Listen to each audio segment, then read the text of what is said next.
Hello everyone. आज के lecture में हम देखने वाले हैं जो है प्रॉपर्टीज़। अगर कोई स्केलर मैट्रिक्स अगर दे दी जाए, तो अगर कोई डिफरेंट डिफरेंट टाइप का अगर स्केलर मैट्रिक्स दे दी जाए, तो उसे हम मैट्रिक्स के साथ किस तरह से मल्टीप्लाई करेंगे, उसको आज देखेंगे। ठीक है, तो चलिए आते हैं यहाँ पे। तो properties of scalar multiplication of matrix, तो इसका क्या मतलब हुआ स्केलर मल्टीप्लिकेशन का? इसका सीधा सा मतलब ये हुआ कि अगर कोई दो तरह का स्केलर मैट्रिक्स अगर दे दी जाए, सपोज यहाँ पे जैसे दिया हुआ है के एल।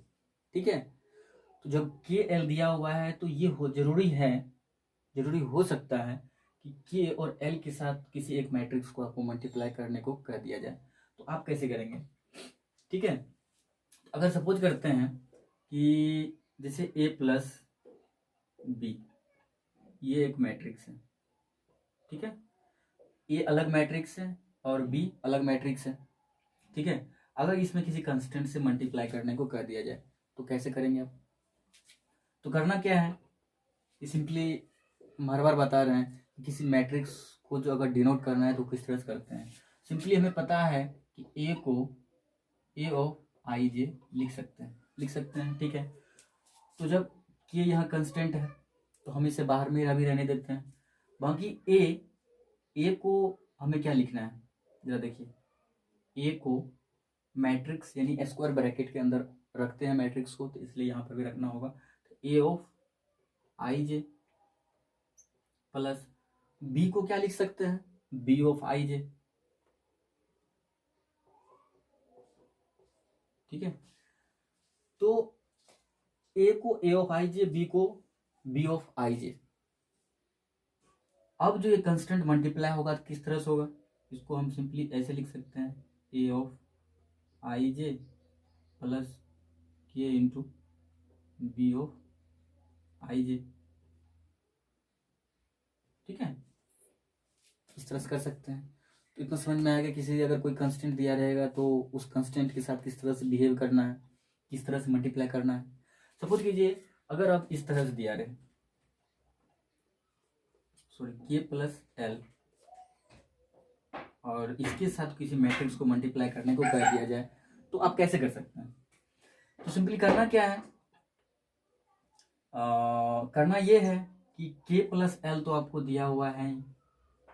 ठीक है, इसे ब्रैकेट में रखेंगे और मैट्रिक्स ए जो आपको दिया हुआ होगा, ये मैट्रिक्स, हाँ ये जरूरी है कि ये क्या होना चाहिए, एम क्रॉस एन का मैट्रिक्स होना चाहिए। एम क्रॉस एन का मतलब ये हो गया कि एम क्रॉस एन, एम कुछ भी हो सकता है, एन कुछ भी हो सकता है, तो उस तरह से होना चाहिए। तो ये मैट्रिक्स यहाँ रखेंगे, तो ए ऑफ आई जे। ठीक है, तो ए ऑफ आई जे जैसे यहाँ देख रहे हैं, तो अब क्या करेंगे, सेम एक के को इसके साथ, एक के को इसके साथ, तो क्या करेंगे, के आई J plus L A of आई जी। ठीक है, तो इस तरह से हमने क्या कर दिया, मल्टीप्लाई कर दिया। अर्थात हम इसे ये भी लिख सकते हैं, यहाँ डायरेक्ट भी लिख सकते थे कि ए प्लस के बी, तो आप इसे इस तरह से भी लिख सकते हैं। ए ऑफ आई जे को हम क्या लिख सकते हैं, ए, तो जब हम यहाँ ए लिख दिए और इसको लिख सकते हैं बी, उसी तरह से यहाँ पे K of A plus L of A. ठीक है, तो इस तरह से आपको क्वेश्चन दिया जाएगा, तो घबराना नहीं है, इजीली क्वेश्चन बन जाएगा। ठीक है, अब एक क्वेश्चन करवा रहे हैं हम, तो थोड़ा ध्यान से देखिएगा। क्वेश्चन ये है यहाँ पे कि दो मैट्रिक्स आपको दिया हुआ है किसी फंक्शन के रूप में, और उसको क्या करना है कि सॉल्व करना है, उसमें किसी का वैल्यू निकालना है। तो सिंपली देखिए करना यहाँ क्या है कि आपको फर्स्ट मैट्रिक्स जो यहाँ दिया गया है, मैट्रिसेस दिया गया है, वो कौन सा दिया गया है, सपोज कीजिए 8 0 4 -2 3 6। ठीक है, और दूसरा मैट्रिक्स दिया गया है 2 -2 4 2 -5 1। ठीक है, और एक आपको एक फंक्शन के रूप में इसे एक्सप्रेस किया गया है। यहाँ कह रहा है कि आपको 2a plus 3x equal 5b करना है, ठीक है। और यहाँ पे सॉरी, ये आपको फंक्शन दिया हुआ है, इसमें से आपको x का वैल्यू फाइंड करना है। तो किस तरह से आप करोगे? तो सिंपली हमको यहाँ करना ये है, अगर इसे इसमें कुछ और आइडिया हम लगा सकते हैं, कुछ शॉर्ट फॉर्म में और कर सकते हैं। कैसे करेंगे कि आपको फंक्शन दिया गया है 2a plus 3x equal 5b। ऐसा करें कि दोनों तरफ -2a हम लिख सकते हैं, और पिछली बात लिख सकते हैं। जैसे यहाँ हमने लिख दिया 2a minus 2a plus 3x equal 5b minus 2a, क्योंकि दोनों तरफ 2a की इससे कोई फर्क पड़ेगा नहीं। अब देखिए ये करने से हमें फायदा ये हुआ कि ये दोनों कैंसिल होके 0 हो गए, और इधर बचा 3x, और उसके बाद क्या बच रहा है 5b माइनस 2a, ठीक है। तो यहाँ देखिए, यहाँ हम ऐसे भी कर सकते थे डायरेक्ट कि 2a को उधर भेज देंगे और x का वैल्यू यहाँ से निकल सकता था, बट ऐसे करने से थोड़ा आसान। बात एक ही है कि अगर इसको उधर भेजेंगे सेम यही सिचुएशन आएगा, अभी भी ऐसा ही आ रहा है। तो आप ऐसे भी कर सकते हैं, ऐसे भी कर सकते हैं, उससे कोई दिक्कत नहीं है। तो अब यहाँ क्या आ गया 3x, तो x की वैल्यू जब यहाँ से हम निकालेंगे तो क्या आएगा 1/3 5b माइनस 2a, ठीक है। तो अब देखिए पिछले वीडियो में हमने बात किया था कि किसी कंस्टेंट से मल्टीप्लाई किसी मैट्रिक्स में कर देंगे तो किस तरह से करेंगे। तो यहाँ से अब आप कर सकते हैं, इजीली कर सकते हैं। क्या करेंगे कि b को यहाँ रखेंगे। किस तरह से रखेंगे, सबसे पहले आप यहाँ 5b करके सॉल्व करके यहाँ डायरेक्ट वैल्यू रख सकते हैं। तो 5b यहाँ है, तो 5 और b 2 माइनस 2 4 2 माइनस 5 1, ठीक है। जब आप इसके साथ इससे मल्टीप्लाई करेंगे तो क्या होगा 5 2 जाए 10 और -10 20 10 -25 और ये 5। तो यहाँ से आपको 5b का कितना वैल्यू आ गया, यहाँ आप इजीली रख सकते हैं इसे, ठीक है। इसे इजीली रख सकते हैं। तो कितना आ रहा है 10 -10 इधर 10 20 25 5, ठीक है। ये आपको एक मैट्रिक्स 5b आ गया। ओके, इसमें से माइनस करना है 2a। आप क्या करेंगे 2a का वैल्यू पहले इधर रफली कहीं निकाल लेंगे। जब हम रफली निकाल लेंगे तो डायरेक्ट आप इसमें मल्टीप्लाई कीजिए। तो फर्स्ट में मल्टीप्लाई करेंगे तो क्या होगा 8 2 जा 16, ये आ जाएगा 0 और ये आ जाएगा 8 और ये आ जाएगा -4 और ये आ जाएगा 6, ये आ जाएगा 12। तो इस प्रकार 2a का वैल्यू आ गया। तो आप इसमें क्या करना है 2a को रखना है। तो 2a कितना है 16 0 8 -4 6 12। अब आप यहाँ देखिए कि आपको ये भी हमने बता चुका है कि दो मैट्रिक्स का डिफरेंस किस तरह से करें। तो यहाँ कुछ ऐसा ही सिचुएशन आ गया है। पहले क्या करना है इस दोनों मैट्रिक्स का डिफरेंस करना है, फिर 1/3 से मल्टीप्लाई कर देना है। तो क्या करना है हम यहाँ 10 16 जब माइनस करेंगे तो क्या होगा, यहाँ माइनस करेंगे तो -6 और फिर यहाँ से यहाँ करेंगे तो क्या होगा -10, क्योंकि -10 में से 0 ये करना है सब्ट्रैक्ट करना है। तो -10 -0 तो -10 ही होगा, ठीक है। उसके बाद 20 -8 तो आ जाएगा 12। उसके बाद 10 और ये माइनस मिलकर प्लस हो जाएगा 10 + 4 14 -25 और -6 तो क्या हो जाएगा 1, ये आ जाएगा 31, ठीक है। उसके बाद 5 12 सॉरी 5 में से 12 को, क्योंकि यहाँ 5 है और यहाँ माइनस यहाँ 12 है, तो 5 -12 हुआ। तो -12 करेंगे तो यहाँ क्या आ जाएगा -7। तो आपको इस तरह से ये मैट्रिक्स मिल गया।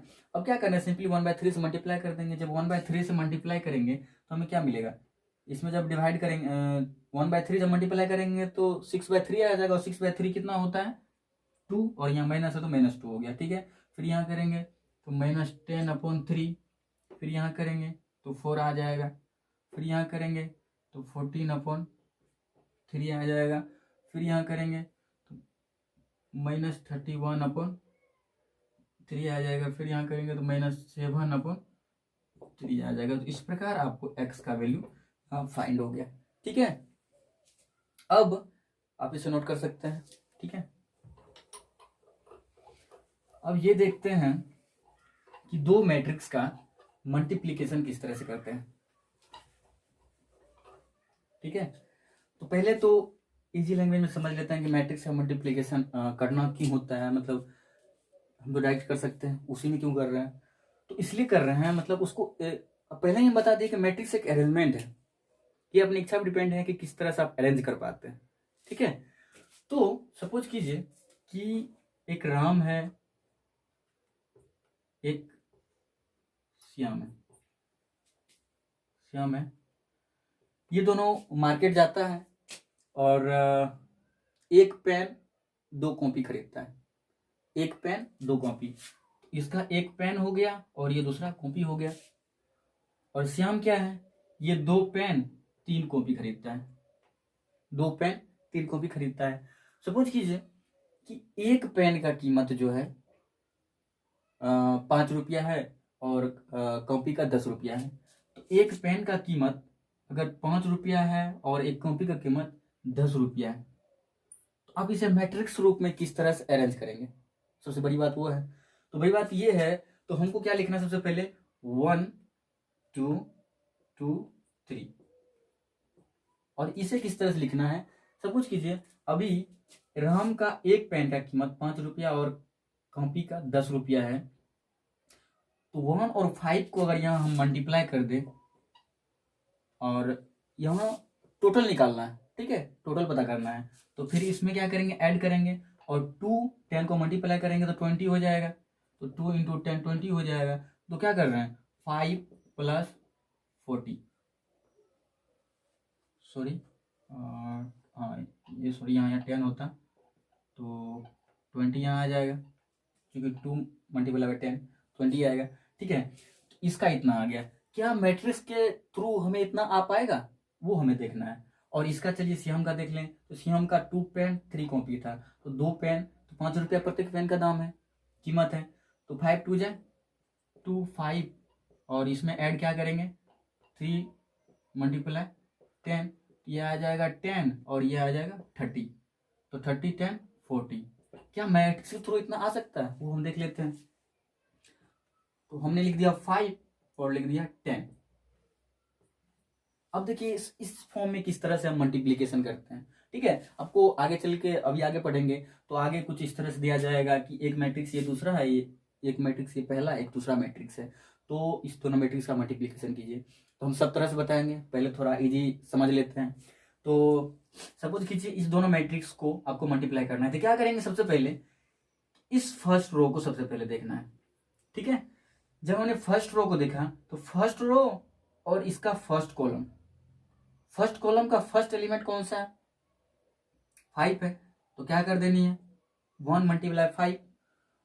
और सेकेंड फर्स्ट रो का सेकेंड एलिमेंट क्या है, 2 है, और इसका सेकेंड फर्स्ट कॉलम का सेकेंड एलिमेंट क्या है, 10 है। तो सिंपली क्या कर देना है, देखिए सिंपली करना यह है, बस इजी लैंग्वेज में अगर समझे, इसको इससे मल्टीप्लाई करना है, फिर दोनों के बीच एडिशन लगाना है, उसके बाद 2 और इसको मल्टीप्लाई करके दोनों को ऐड कर देना है। ठीक है, तो क्या करेंगे, 2 × 10, फिर क्या करना है, फिर उसी तरह से, क्योंकि ये फर्स्ट रो, क्योंकि क्या है कि 5 और 10 दोनों में कॉमन है कि आपने ये एक पेन और 2 कॉपी खरीदा, और इन्होंने क्या करता, 2 पेन 3 कॉपी, बाकी दोनों का कीमत जो है वो तो सेम ही रहेगा ना, दोनों का कीमत सेम ही रहेगा। तो हमें टोटल कीमत बताना है इसका, तो टोटल कीमत जो बताएंगे तो कितना कितना क्रॉस कितना मैट्रिक्स का आएगा, कितना का मैट्रिक्स बनेगा, वो अभी देख लेते हैं। तो अभी क्या करेंगे, 2 × 5 + 3 × 10, देखते हैं उतना आता है कि नहीं। एक का सॉरी यहाँ 25, एक का 40। तो देखिए 5 और 20 25 आ जाएगा, और 5 2 × 10 10 30 40 आ जाएगा। तो देखिए इस प्रकार से हमें क्या आ गया, इसको कितने क्रॉस कितने मैट्रिक्स बोल सकते हैं, तो इसको क्या बोल सकते हैं, कितने क्रॉस का है, आप लोग बता सकते हैं। ठीक है, आप इसे कमेंट करके बताइए। ठीक है, तो इस तरह से मल्टीप्लिकेशन हो गया। अब एक क्वेश्चन और देखते हैं। अगर एक मैट्रिक्स इस तरह से दिया हुआ है 4 3 2 5, ठीक है, ये तो पता चल रहा हो कितने क्रॉस का है, 2 क्रॉस 2, ठीक है। आप इसे और इसे ध्यान में रखेंगे तभी पता चल पाएगा कि कितने क्रॉस कितने का मैट्रिक्स है। यहां देखिए 2, तो ये आई और जे या एम क्रॉस एन का मतलब एम क्रॉस एन इसे मान के चलना है। तो एम रो और एन क्या है, कॉलम है। तो यहाँ कितना रो है, 1 2 दो रो है, तो आप इसे 2 रो एंड फर्स्ट कॉलम, ये 2 क्रॉस 1 का मैट्रिक्स हो गया, सिंपल है। उसी तरह से ये कितना का है, 2 क्रॉस 2 का। और दूसरा मैट्रिक्स जो आपको दिया हुआ है वो मान लीजिए 4 5 9 2 इस तरह से दिया हुआ है, ठीक है। तो जब यहाँ पे आप ए बी निकालेंगे, जब यहाँ ए बी निकालेंगे तो क्या होगा कि ए बी को करने के लिए हम क्या करेंगे, सबसे पहले देखिए सेम सिचुएशन, ये इसको समझिए। पहले क्या किए थे हम, फर्स्ट रो और फर्स्ट कॉलम, इसमें पहले हमने क्या किया था, जो भी मल्टीप्लाई जैसे भी करना था हमने पहले ऐसे किया। इसमें क्या करना है, सेम है, इसको पहले इसके साथ करना है। क्या करना है, 4 4 16, 4 4 4 जाए 16। उसके बाद दोनों को ऐड भी करना है, ये बात यहाँ ध्यान रखिए, क्योंकि यहाँ पर भी कुछ ऐसा ही माहौल है कि राम एक को श्याम मान लीजिए, तो 4 पेन 3 कॉपी खरीदा और ये 2 पेन 5 कॉपी खरीदा, लेकिन दोनों का जो कीमत है डिफरेंस टाइप का है, ठीक है, डिफरेंट टाइप का है। तो किस तरह से करते हैं देखते हैं। तो 4 4 जाए 16 प्लस क्या किया हमने 4 27, ठीक है। अब नेक्स्ट जो करना है, क्या करना है, इसको फिर इसके साथ जैसा कि हमने यहां किया था, तो क्या करना है, 2 4 जाए 8 और 9 5 जाए 45। देखिए सेम इस ऑर्डर का मैट्रिक्स बनना चाहिए, ठीक है। जितने अगर एन क्रॉस एन का मैट्रिक्स है तो एन क्रॉस एन रिजल्ट भी आएगा उसका। फिर क्या करना है कि 4 को कितना से करना है 5 से, तो ये आ जाएगा 20, और 3 क्रॉस 4 क्रॉस 5 20 आ गया, 3 क्रॉस 2 आ जाएगा 6, और 2 क्रॉस 4 कितना आ जाएगा 8, और सॉरी 2 क्रॉस 4 नहीं 2 क्रॉस 5, चूंकि हम सेकेंड, चूंकि देखिए फर्स्ट इस दोनों के साथ इस दोनों का खेल हो चुका है, ठीक है, जो भी करना था इसके साथ कर दिया। अब हमें सेकेंड कॉलम में आना है जिसके साथ हम मल्टीप्लाई कर रहे हैं। क्या होता था, जैसे आप देखिए कि x प्लस वाई, इसको अगर 2 से मल्टीप्लाई करना है तो एक बार इससे एक बार फिर इसी से, ठीक है। सेम सिचुएशन यहाँ पर भी है कि इस पूरे को आप इसके साथ मल्टीप्लाई, जैसे यहाँ हमने क्या ऐसे यहाँ पे किस तरह से किया था, सेम सिचुएशन यहाँ पे। जब इसका हो गया तो अब इसके साथ ही करना होगा। जब इसके साथ करेंगे तो क्या होगा, 4 5 जा 20, 3 2 जा 6, और 2 5 जा 10, और 5 2 जा 10, ठीक है। अब देखिए ये एक 2 क्रॉस 2 का मैट्रिक्स बन गया। तो 16 और 27 को ऐड करना है 3, और ये आ जाएगा 4 2 1 3 4, ठीक है। और ये आ जाएगा 26, ये आ जाएगा 53, और ये आ जाएगा 20। ये 2 क्रॉस 2 का मैट्रिक्स हो गया। एक बात और इसमें याद रखना है कि ए बी, अगर कभी मैट्रिक्स में ये कह दिया जाए कि ए बी और बी ए कैलकुलेट करना है, वो दिखाना है इक्वल है या नहीं है, तो ऐसा रेयर ही कभी कभी होगा कि जो है दोनों matrix A B equal to B हो जाए, अदरवाइज ये इक्वल नहीं होता, इसलिए कम्यूटेटिव को फॉलो नहीं करता है, ठीक है। तो इसके प्रॉपर्टीज के बारे में हम नेक्स्ट वीडियो में बात करेंगे कि किसका क्या प्रॉपर्टी होता है। बाकी इससे रिलेटेड क्वेश्चन है, आप अपने एनसीईआरटी बुक से क्वेश्चन कर सकते हैं। बाकी आपको वीडियो कैसा लगा, ठीक है, आप इसे प्लीज़ कमेंट जरूर कीजिएगा, थोड़ा अच्छा लगता है तो आपका इंतज़ार रहेगा कमेंट जब आप करेंगे। मैं थोड़ा अच्छा लगता है कि वीडियो कहीं ना कहीं समझ में आ रहा है, आपको आ रहा है या नहीं आ रहा है, तो प्लीज़ आप हमें अवश्य बताइएगा। Thank you so much for watching this video.